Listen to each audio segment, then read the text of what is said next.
All right, so today we're looking at this 20 piece of sanding sticks. These sticks were sent to me for an honest review. Now it comes with 20 sticks, but there's 2 of each grit. So it starts at 80 and works its way all the way up to 7,000, which I didn't even know that was a thing. Typically when you're sanding something like a rough wood, you're gonna be in the lower grits, like anywhere from 100 to 300, 400. So this is for rough stuff. If you're doing like models and fine tuning, then you're gonna get up in the thousands. So if I want to put like an edge on this little hoverboard, we're gonna use the higher number grits. Let me show you how it looks. Now you'll notice that this has the grit on both sides of the sanding stick, and then it has the label of the grit right there. So that's really cool that each one is labeled. It's awesome that it's two-sided, but it's also just a good material. It has a little bit of give, which is something you want on your sanding sticks. So if we're doing a really coarse grit on a coarse edge, it's just gonna work away these edges really quick.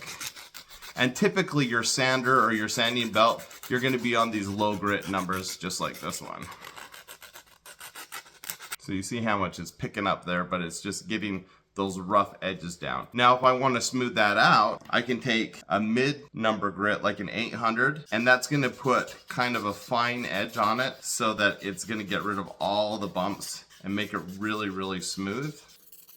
And you can see just in a few seconds, we're already fine-tuning this edge, but it does leave its mark. Finally, if I want to do something like this, if I just have a little nick or something I want to wear off on a plastic or on some kind of model, then I'm going to use the high grit. And it feels like you're almost doing nothing because you're not. It's a really fine grit, so it's just working away those really, really small things. Overall, I'm really, really happy with these sanding sticks. They're awesome because they're just these sticks. They're convenient size if you're working on small things like models, but even for fine tuning, like if you're working out in the garage and you have nooks and crannies you need to get into, you can reach them with sticks. And so this has some advantages over your traditional sandpaper or a sanding belt or a sander. All those things, these sticks can reach places that you can't otherwise get to. So really, really cool. Check it out.